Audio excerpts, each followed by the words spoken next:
नमस्कार, आप देख रहे हैं राष्ट्रीय सटीक न्यूज। राष्ट्रीय सटीक न्यूज में आप सभी दर्शकों का स्वागत है। खबरें बक्सर जिला से। अंबेडकर चौक बक्सर स्थित श्याम वाटिका मैरिज हॉल में स्थानीय वरिष्ठ नागरिक पार्टी कार्यकर्ताओं का भारी संख्या में उपस्थित होकर होली मिलन का कार्यक्रम देर शाम तक चला, जिसमें चुनावी माहौल का भी गहमा गहमी थी, जिसमें पूर्व आईपीएस आनंद मिश्रा भी शामिल हुए। बक्सर के लोगों से जो प्रेम आनंद मिश्रा को मिला, उससे आनंद मिश्रा बहुत खुश थे, लेकिन लोगों में जो जनक्रोश था उसको देखते हुए आईपीएस आनंद मिश्रा ने जनता को शांत किया और लोगों से बातचीत की और बताया कि शीर्ष नेतृत्व पर भरोसा रखे, आगे जैसा निर्णय आता है हम लोग अपना आगे का रणनीति तय किया जाएगा। आपकी भावनाओं में मैं शीर्ष नेतृत्व का आगाह करूंगा। वहीं कार्यकर्ताओं ने अपनी भावना से अवगत कराया कि पिछले 30 वर्षों से पार्टी ने किसी स्थानीय लोगों को टिकट नहीं दिया, जिससे कि बक्सर का विकास हमेशा अवरुद्ध रहा। यहाँ के लोग की मूलभूत आवश्यकता की पूर्ति नहीं हो पाती है, उसके लिए हमेशा पटना या बनारसी का मुंह देखना होता है। पहली बार आपके जैसा नौजवान शिक्षित अपनी आईपीएस की नौकरी छोड़ समाज सेवा के लिए अपने घर आए हैं। हमारी आपसे बहुत उम्मीद है और माननीय प्रधानमंत्री मोदी जी की ईमानदारी पर भी भरोसा है, लेकिन पता नहीं कैसे क्या हो गया कि हम लोगों को पहली बार पार्टी की तरफ से ठगा हुआ महसूस कर रहे हैं, जबकि अपना 100% वोट भारतीय जनता पार्टी को सभी वर्गों को देते हुए हम लोग आए हैं। यही सब कहा सुनी के बीच होली मिलन समारोह का समापन हुआ और आईपीएस आनंद मिश्रा को जो भारतीय जनता पार्टी के द्वारा टिकट नहीं दिया गया, इससे बक्सर के जनता में बहुत आक्रोश है और उस आक्रोश को शांत करने का कार्य पूर्व आईपीएस आनंद मिश्रा ने किया और लोगों को बताया और समझाया। आगे खबरें विस्तार से। यहाँ मंच पर उपस्थित दीदी, हमारे सारे ज्येष्ठ, हमारे मंच के आगे उपस्थित सभी ज्येष्ठ, सारे भ्रातागण, भैया सर, हमारे सारे बुजुर्ग गार्जियंस, हमारे प्रेस मीडिया के बंधु और जितने भी हमारे मित्र हैं, भाई लोग हैं छोटे, आप सबको सबसे पहले होली की हार्दिक शुभकामनाएं। और आज हम लोग यहाँ पे आए थे होली के लिए और हमारी होली ही रही। जज्बात थोड़े से बदले से जरूर नजर आए, थोड़े से स्वर कुछ और होना था, कुछ और नजर आया, लेकिन एक जो इसमें सबसे बड़ी बात जो मेरे दिल को छू गई और जो एकदम से मुझे मतलब एकदम से ताकत भर गई, मेरा पूरा रोम खड़ा हो गया, वो इस बात से कि आपका ये अपने क्षेत्र के लिए जज्बा, ये प्रेम, ये जो कुछ कर गुजरने का जो एक भाव, ये आपकी हर एक वाणी, हर एक स्पर्श में मुझे महसूस हुआ आज यहाँ पे। हर बार जब आपने मुझे टीका लगाया, मैं कहता हूँ आपको मेरी बात मानिए, हर वो आदमी जिसने मुझे टीका लगाया, जिसने मेरे गाल पे गुलाल लगाया, और मुझे महसूस करा गया कि बेटा ये तिलक लगा के दे रहे तुम्हें, तुम यहाँ पे आए थे हमारे लिए कुछ करने को, और जब तक नहीं करोगे यहाँ से हिलोगे नहीं। और इस बात को आप ध्यान रखिए कि आपका ये भाई, आपका ये बेटा यहाँ पे जब पहले आया था, कहा था कि मैं सब छोड़ के आया हूँ, इसलिए छोड़ के आया हूँ कि मुझे यहाँ आप सबका अपनापन मिला है, यहाँ मुझे एक जिम्मेदारी मिली है, यहाँ मुझे वो भाव मिला है कि मैं इस क्षेत्र के लिए, जिस जगह से ये उत्पन्न हुआ हो, जहाँ की मिट्टी का बना मेरा शरीर है, इस क्षेत्र के लिए इसको मैं जितना ऊंचाई, जितनी बुलंदी पे ले जा सकूं उसके लिए काम करूंगा। यहाँ जितना अवसर हम क्रिएट कर सके हमारे हर पीढ़ी के लिए, उस अवसर के लिए काम करूंगा। और आप इस अपने बेटे और अपने भाई पे यकीन रखिए कि ये जब पहले दिन जिस बात को मैं बोल के आया था, आज भी उसी बात पे तटस्थ हूं और हमेशा इस बात पे तटस्थ रहूंगा। मंच कोई भी रहे, मंच कोई भी मिले, मंच कोई बनाना क्यों ना पड़े, मैं यही रहूंगा और हम सारे यहाँ पे जितने लोग हैं मिलकर काम करेंगे। इस बात को मैं चाहूंगा कि हम सब अपने ध्यान में रखें कि जो कदम आगे बढ़ गए वो पीछे नहीं हटे। ये जो हम जिस क्षेत्र के हैं, हम जिस शाहबाद की मिट्टी के बने हुए हैं, इस मिट्टी को पीछे हटना नहीं आए। या तो ये आगे बढ़ती है या तो मिट जाती है। तो हम मिटेंगे नहीं, ये हम मानेंगे, क्योंकि इतने सारे जो हमारी योद्धा स्वरूप जितने युवा हैं, हम मिटने के लिए नहीं, हम शहीद होने नहीं आए हैं। तो जैसे भाई साहब ने भी बताया कि कुछ ये धोखा हो गया, या कुछ धोखा नहीं हुआ, कोई शहीद नहीं हुआ। जब तक आप लड़ने को तैयार है, तब तक आप रणभूमि में यथार्थ रूप में आप वहां पे मौजूद हैं, और हम लड़ने को तैयार हैं। हम जरूर अपनी जगह के लिए लड़ेंगे, जो करना हो वो करेंगे, लेकिन हम इस बात से कभी पीछे नहीं हटेंगे कि ये जो इतिहास का पल जो हमें एक मौका लेके खड़ा करके देता है कि अपनी जगह, अपने क्षेत्र के लिए, अपने लोगों के लिए कुछ कर गुजरो, कुछ ऐसा करो जो कि कई दशकों से, हम सब आप में से बहुत लोग हैं जो कई दशकों से इस काम में लगे हुए हैं, कहीं ना कहीं आपको भी ये प्लेटफॉर्म नहीं मिला, आप भी उस प्लेटफॉर्म से वंचित रहे हैं, और आज का जनरेशन भी अगर उस प्लेटफॉर्म से वंचित रहा तो बिलीव मी, आने वाले अगले 10, 20, 30 साल को यही सहना पड़ेगा, और हम सब ऐसे ही नपुंसक की तरह नजर आएंगे कि बक्सर के लोगों में, बक्सर की जनता में अपने को ही नेतृत्व करने की क्षमता नहीं है। ये हम कतई पूरा होने नहीं देंगे। और चाहे चेहरा कोई भी रहे, नेतृत्व बक्सर का ही रहेगा। चाहे दल कोई भी रहे, चाहे सिंबल कोई भी रहे, नेतृत्व बक्सर का ही रहेगा। और इस बात को मैं समझ गया हूं, इस बात को मेरी जब जिससे बात हुई, इस बात से मुझे क्लैरिटी मिल गई कि अगर जो भी, चाहे वो किसी दल का आदमी हो, मुझे ये समझ में आया कि वो चाहे किसी दल का आदमी हो, वो बिना दल का आदमी हो, वो बक्सर का होगा, उसी को बक्सर की जनता अपने सर माथे पे रखेगी। तो क्योंकि आप सब में से ज्यादातर लोग, और मैं भी एक विचारधारा से आता हूं, एक हम अपने इस विचारधारा से, हमारा ये एक रंग है जो हमारा विचारधारा बनाता है, तो हम हमेशा चाहेंगे कि यही रंग, यही गेरुआ हमारे बक्सर को रंगता रहे। लेकिन ये हमारे लिए बहुत ही दुर्भाग्य का विषय होगा कि कहीं अगर ये गेरुआ मटमैला हो गया, ये गेरुआ में अगर कुछ दूसरा कुछ इसके बात को, अगर इस जज्बात को ओढ़ने वाला अगर कुछ वैसा हमारी धरती पुत्र नहीं हुआ, तो शायद ये रंग कोई और यहाँ पर सर पे ना चमक जाए। इसका भी हमें ख्याल रखना पड़ेगा, हमें भी सोचना पड़ेगा, और ये सभी को सोचना पड़ेगा कि ये गेरुआमय क्षेत्र है हमारा, ये गेरुआमय बना रहे। ये क्षेत्र भगवान राम का रहा है, और जिस राम की संस्कृति को हम लेके चल रहे हैं, जिस सनातन की संस्कृति को लेके चल रहे हैं, हमें ये मौका मिलता रहे, हमें ये मन में हमारे विश्वास रहे हमेशा कि हम सनातन के लिए ही काम कर सकें। लेकिन ये भी ध्यान रहे कि जितने भी इस बात को लेके हमारी कितनी तैयारी है, ये शायद अब प्रूव करने का वक्त आ गया है।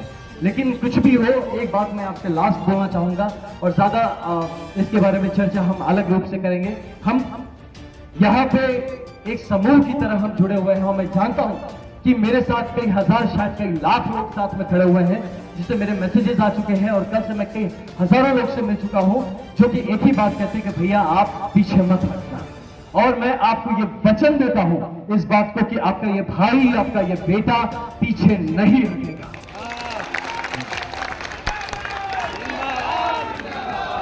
मैं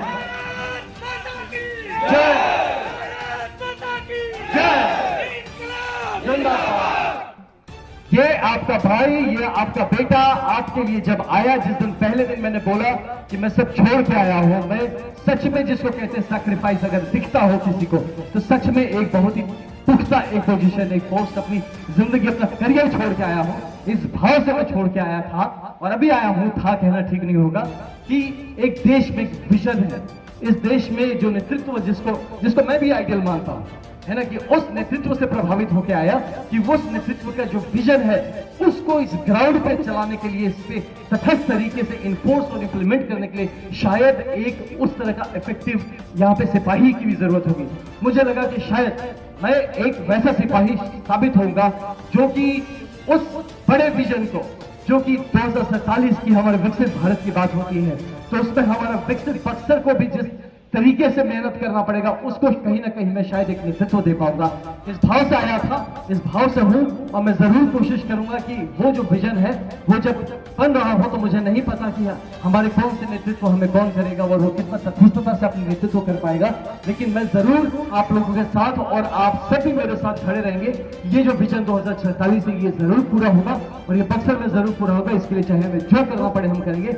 अच्छा होता अगर हम में से ऐसा कोई, और ये जरूरी नहीं है कि मैं अपनी ही कैंडिडेचर की बात कर रहा हूँ, हम में से कोई भी एक ऐसा होता जो हमारे जज्बात समझ सकता, जो हमारी बात समझ सकता, वो हमारी जरूरतें समझ सकता। ऐसा कोई होता जिसको आपकी पर्सनल चीजों के बारे में पता है, जिसका आपको पहले रखे, आपका एहसास पहले रखे। मैं हमेशा कहता रहता हूं कि जो कार्यकर्ता सिर्फ कार्य करते करते रहने के लिए नहीं होता है, कार्यकर्ता हमारा स्तंभ बनता है। मैंने कुछ दिन पहले बात कहा था कि अगर मुझे ऐसा कभी मौका मिलता है, अगर ऐसा कभी कुछ होता है, तो सिर्फ जैसे पन्ना प्रमुख की बात होती है, आपने पता ना पन्ना प्रमुख तो होता है, तो वो पन्ना प्रमुख ही वो हर उस आदमी के लिए एमपी बन के रहे, हर उस आदमी का नेता बन के रखे जिसको उसने कहा है कि भैया दीदी आके आपको वोट दे रहा है। वो 5 साल तक वो वहां पे एक बहुत ही सख्त और एक पुख्ता एक नेतृत्व देने की क्षमता में रहे कि हर बात के लिए आपको भाग के बक्सर या भाग के किसी दूसरे शहर या पटना या दिल्ली जाने की जरूरत नहीं है। अगर आपका जो काम है वो आपका पन्ना प्रमुख ही आपको करके दे सकता है। उस पन्ना प्रमुख को भी अपने काम जो वो करा है, इतने साल जो मेहनत किया है, उसे अपनी क्षमता, अपनी जरूरत के, अपने इंपॉर्टेंस का एहसास हो सके अगले 5 साल तक। उसको यह ना लगे कि सिर्फ मैं इलेक्शन कराने तक का था और उसके बाद बीच बीच में जगा के मुझे जगाने के लिए। तो इस भाव से हम जुड़ रहे थे और आप अचंभित होंगे इस बात से, बहुत लोग अचंभित है कि इतने कम वक्त में ये बंदा इतना ज्यादा कैसे लोगों में मिल गया, कैसे जुड़ गया। क्योंकि मैं मानता हूं कि सिर्फ इसीलिए हो सका कि मैंने अपने दिल की बात आपको दिल से कही और आपने दिल से उस बात को स्पर्श हुआ और अपने दिल से उस बात को ग्रहण किया। आपने इस बात को समझा कि मेरे में कोई छल नहीं, कोई प्रपंच नहीं। मैं यहाँ, जैसा आपको पता है कि मैं पॉलिटिशियन नहीं हूँ, मैं नेता नहीं हूँ, मैं पॉलिटिक्स करने नहीं आया हूँ, मैं यहाँ का बेटा हूँ। और मैं यहाँ सिर्फ और सिर्फ अपने जगह का विकास करने के लिए और हर उस भाई, हर उस बड़े लोग, जितने भी यहाँ पे लोग हैं, सबके लिए एक अवसर क्रिएट करने के लिए आया हूँ कि हर इंसान जो हमारे बीच में है उसमें वो नेतृत्व का भाव रहे। मैं हमेशा आपसे जानता हूँ कि जिसको भी बोला हो कि आप अगर मुझसे जुड़ते हैं तो आप नेतृत्व भाव से जुड़िए। आप जो काम लेते हैं वो उसके नेता आप हैं, उसके लीडर आप हैं। तो ये जो भाव एक लीडर्स क्रिएट करने का मेरा जज्बा रहा है, शायद यही कहीं ना कहीं आपको एक उत्साह देता है कि जुड़ा जा सकता है इस आदमी से। क्योंकि ये आदमी कभी नहीं कहता कि आप मेरे पीछे चलिए। बिलीव मी, मैं कभी नहीं चाहूंगा कि आप मेरा जिंदाबाद करिए। मैं कभी नहीं चाहता कि मैं आप मेरे ऊपर हमेशा सोचिए कि आनंद भैया आपके लिए करके देंगे। मैं आपको वो क्षमता देना चाहता हूँ, आपको वो शक्ति देना चाहता हूँ कि आप इतने सशक्त हो जाए अपनी क्षमता में, अपनी शक्तियों में, कि आपके स्पर्श में आने वाला हर आदमी, आप जो कहते हैं ना कि वो आप पारस पत्थर बनने का आप वो काबिलियत रखे। आपको सोना नहीं मुझे बनाना कि आपसे जो भी स्पर्श करे उसको आप सोना बना दें। तो इतने में पारस पत्थर क्रिएट करने के भाव और इस विचारधारा से मैं यहाँ पे आया। कभी भी नहीं चाहा किसी भी हमारे लड़कों से जो भी हमारे साथ है, कभी नहीं कहा कि तुम अपना काम छोड़ के मेरे साथ फॉलो करो, तुम मेरे लिए काम करो। मैं हमेशा बोला तुम अपने लिए काम करो, तुम अपनी सोच के आओ कि बाबू तुमको अगले 3, 4, 6 महीने, 1 साल, 3 साल में कहां पहुंचना है और उसमें मैं तुम्हारे लिए क्या कर सकता हूं, ये बात मुझे बताओ और मैं उस चीज के लिए काम करूंगा। मैं कि तुम मेरे सपने मैंने पूरे किए हैं। मेरा सपना था आईपीएस अफसर बनने का, मैंने पूरा किया। मेरे घर का सपना पूरा किया, परिवार का सपना पूरा किया। यहाँ बहुत सारे बच्चे हैं जिनके सपने हैं नहीं पूरे हो रहे हैं। मुझे लगा एक ऐसे बड़े भाई की जरूरत है जो उनको एक मार्गदर्शन कर सके, जरूरत होने से उनका हाथ पकड़ सके, जरूरत होने से धक्का भी लगा के आगे निकाल सके और हर उस बच्चे का सपना पूरा हो सके। मैं आपके सपनों को पूरा करने के भाव से यहाँ पे आया था और मेरा वो सपना बना लिया था कि आपके सपनों को पूरा होते देखना ही मेरा सपना था। तो इस भाव से मैं यहाँ पे आया हूँ और इसी भाव से मैं यहाँ पे रहूंगा। आपको फिर से मैं ये आश्वस्त करना चाहता हूं कि ये आपका भाई वापस नहीं जा रहा है। ये आपका भाई आपके बीच में रहेगा, चाहे जिस रूप में रहे, जिस क्षमता में रहे, चाहे मुझे जो प्रभार मिले, जैसा काम मिले। मैं आप सबके साथ मिलकर मैं चाहूंगा, हम सबका जो अंदर जो नेता है, हम सबके अंदर जो नेतृत्व का भाव है वो छलक के आ गया है और जरूरत नहीं है हमें किसी के कोई प्लेटफॉर्म दिलाने की। हम अपना बक्सर खुद बनाएंगे इंडिविजुअल लेवल पर और कलेक्टिव लेवल पे।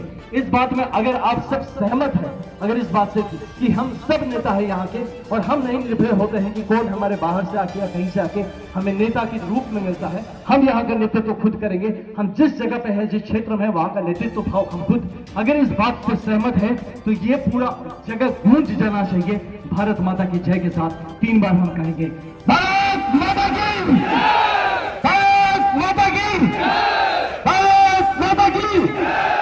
बहुत धन्यवाद आप सबका और सबका फिर से होली की हार्दिक शुभकामनाएं। धन्यवाद। अभी आप जिस उम्मीद के साथ आए थे उस उम्मीद की एक छोटा सा अंगड़ाई है, छोटी अंगड़ाई है। लड़ाई इतनी बड़ी है कि आपका सहयोग, मैं बहुत सारा मंच किया था भाई साहब। होली मिलन समारोह में सभी हमारे बंधु, गार्जियन, छोटे भाई, बड़े भाई, आप सभी को होली की हार्दिक बधाई मैं अपने सैनिक संघ की तरफ से भी दे रहा हूं। हम यहाँ पर बात सही है कि हम लोग कोई राजनीतिक मंच साझा नहीं करना चाहते हैं, और मैं आनंद मिश्रा जी को टिकट मिल गया होता तो मैं शायद मंच पर नहीं आता, लेकिन आज हमें पता चला न्यूज मीडिया के माध्यम से कि इनके साथ धोखा हुआ, और इनके साथ साथ हम बक्सर वासियों के साथ धोखा हुआ है, हम वर्दीधारियों के साथ धोखा हुआ है। बीजेपी हमें 10 साल से ऐसे ही सता रही थी अनचाहे कैंडिडेट दे करके, और कैंडिडेट बदला भी तो हमारे इच्छा के हिसाब से, हमारे वोटरों के इच्छा के हिसाब से नहीं बदला है। ये हम लोगों को हमेशा ही दर्द रहेगा। मैं आप लोगों को इस मंच से बताना चाहता हूं, हम सैनिक संघ के पूरे जितने हमारे फौजी भाई यहाँ बैठे हुए हैं, आप लोगों से मंच से आग्रह भी करूंगा कि अपने रिश्तेदारी, अपने जितने भी रिलेशन में आप लोगों के हैं, आप लोग एकजुट होकर के अपनी सैनिक एकता का यहाँ से परिचय जरूर दीजिएगा। ये नहीं कि आज इस प्रांगण में और कल कहीं पता चले किसी और प्रांगण में, ये दुर्दशा नहीं होनी चाहिए। दूसरी चीज, आज से 1 महीना पहले हमारे एफसीआई के कुछ फौजियों का पैसा काम करा करके रोक लिया गया है। मैं अश्विनी बाबा को मोरेंडम दिया था, उनको दिया था कि भाई इनका पैसा दिलाया जाए, और मैंने वहीं पर एक स्टेटमेंट दिया था। आप मीडिया वालों को सबको पता है, हम लोग यहाँ पर 15,000 सैनिक रजिस्टर्ड हैं, 15,000 सोल्जर बोर्ड में 15,000, कैलकुलेट करके बता रहा हूं, फिर 15,000 हम लोग सैनिक रजिस्टर्ड हैं, और 15 के 5 से गुणा कर लीजिए, एक फौजी का कम से कम 5 वोटर जरूर है उसके घर में। 15 × 5 = 75, 1 लाख वोट को हम लोग प्रभावित कर सकते हैं जब चाहेंगे तब। और ये गिना करके मैं बोल रहा हूं, और यहाँ पर पूरे फौजी बैठे हुए हैं। मैं इस मंच से आह्वान करता हूं कि 1 लाख वोट, अभी 15 × 5 = 75 का है, हितई नतई नहीं जोड़ा है, खाली घर का जोड़ा है, तो 1 लाख वोट हम लोग प्रभावित करेंगे। और यहाँ मंच से मैं अपने आनंद मिश्रा जी को आह्वान करता हूं कि आपके साथ दिन रात 24 घंटा तन मन धन से आपके साथ रहेंगे, आपको पीछे नहीं हटना है। एक चीज और, अभी कल की भ्रांति है, लोग फैला रहे हैं कि अभी इनका इस्तीफा मंजूर नहीं हुआ है। सुन लीजिएगा, तो मैं ये मंच से क्लियर करना चाहता हूं, बहुत भ्रांतियां फैलाई जा रही हैं। लोग ये कह रहे हैं कि इनका इस्तीफा मंजूर नहीं हुआ है, 4 दिन के बाद ये अपने फिर से ज्वाइन कर लेंगे, जैसे गुप्तेश्वर बाबा के खाली भर रहे। तो लोग इस तरीके का भ्रांति फैला रहे हैं, उन भ्रांतियों में नहीं आना है। 10 दिन पहले हम ही कले रहे, हम खुद कले रहे कि टिकट ना मिली तो फिर से फ्लाइट पकड़ ली है। हम खुद बोले थे कि टिकट नहीं मिलेगा तो एक खुद से फ्लाइट पकड़ लेंगे, लेकिन ये जान करके मुझे खुशी हुई कि ये सैनिक डटा हुआ है ग्राउंड में, भागने वाला नहीं है। यही हम लोग बक्सर का तो नेता चाहते थे, ऐसा ही नेता चाहते थे, कम से कम फ्लाइट नहीं पकड़ रहे हैं। इन्हीं शब्दों के साथ, क्योंकि भोजन का समय हो गया है, मैं आप लोगों को फिर से हार्दिक बधाई देता हूं होली का, और आग्रह करता हूं कि जो मंच संचालक हैं वो आकर के अपना कार्यभार संभालें। और बहू दोनों, मैं आरएसएस के टाइम से संघ प्रशिक्षण करके मैं संघ के टाइम से काम कर रही हूँ, यह एक अलग बात है। लेकिन हमारे बक्सर में जब अनेक नेता, अभिनेता, आईएएस, आईपीएस, आईआरएस, लेखक, कवि, शिक्षक, प्रोफेसर सभी भरे पड़े हैं, फिर हमें बाहरी प्रत्याशी क्यों दिया गया? बाहरी प्रत्याशी के लिए मैं फोरम में पहले भी बात रख चुकी हूँ। मैं कितने बार, जो भी मुझे दीजिए, स्थानीय दीजिए, हम लोग थक चुके हैं बाहरी से। हम लोगों का कोई भी काम नहीं होता है, समस्या का समाधान नहीं होता है। समाधान कौन करता है? तो एक कार्यकर्ता करता है। मैं एक औरत होकर यहाँ की समस्या का समाधान करती हूँ, बाहरी नहीं आते हैं करने के लिए, तो फिर क्यों न स्थानीय ही सांसद दिया जाए, स्थानीय ही प्रत्याशी दिया जाए, फिर बाहरी क्यों? अरे ये बात फोरम में भी मैं रख चुकी हूँ, मैं अध्यक्ष को भी बता चुकी हूँ, मैं संगठन महामंत्री नागेंद्र जी थे, उस समय भी ये बात मैं रखी थी कि आनंद गुप्ता जी आप यह गलत कर रहे हैं, बारी को मैं नहीं जितना दूंगी, दूसरा दूसरे जिंदा है, जब तक ये जिंदा रहेंगे किसी बारी को नहीं घुसने देंगे। मैं आज मेरा यह प्रण है, मैं 4 बजे रात तक मैं ट्वीट की हूँ, मेरा ट्विटर आप लोग खोलिए और ट्विटर देखिए। मैं पार्टी के लिए नहीं जिंदा हूँ, मैं बक्सर के लिए जिंदा हूँ, बक्सर के लिए काम करती हूँ और बक्सर के लिए लड़ाई लड़ती हूँ और आगे भी करते रहूंगी। मुझे पार्टी के लिए कोई चिंता नहीं है कि मुझे पार्टी निकाल देगी या क्या करेगी, लेकिन बक्सर के लिए लड़ रहे थे और लड़ते रहेंगे। आज हमारे संगठन में कहीं हमको जगह नहीं दिया जाता है, हमें कहीं भी पूछा नहीं जाता है, कहीं भी मेरा नाम नहीं दिखता है बक्सर का। यह बहुत हमें दुख की बात है कि क्यों हम बक्सर के लिए काम नहीं करते हैं क्या। मैं इसके पूर्व प्रदेश अध्यक्ष से बात की थी तो वो बोले कि आप लोग चुनाव हरवाते हैं। हम बोले कि आप प्रत्याशी ऐसा देंगे तो हम चुनाव हरवाएंगे। आप प्रत्याशी योग्य क्यों नहीं देते हैं, आप प्रत्याशी पढ़े लिखे क्यों नहीं देते हैं, आप प्रत्याशी अच्छा क्यों नहीं देते हैं, जो ग्राउंड पर आता हो, काम करता हो या जो योग्य हो हम उसके साथ गर्व महसूस करें कि यह प्रत्याशी है। आप उसको हम कैसे कबूल करेंगे। आज मुझे बहुत दुख है कि आप बाहरी प्रत्याशी हमें क्यों थोपे, जबरदस्ती थोपा हुआ प्रत्याशी मुझे स्वीकार नहीं, मुझे स्वीकार नहीं है, मुझे स्वीकार नहीं है। मैं इसे दिखा दूंगी कि बक्सर जिंदा है, बक्सर जिंदा है और जिंदा रहेगा। यहाँ भी अनेक लोग उत्पन्न हो चुके हैं, अनेक लोग हैं जो बक्सर के लिए लड़ रहे हैं और बक्सर हम लोग एकजुट होकर यह दिखाएंगे कि बक्सर में पढ़े लिखे और अच्छे लोग भी मौजूद हैं। इसी के साथ मैं अपनी बातों को अंत कर रही हूँ। धन्यवाद। जय बिहार, जय बक्सर।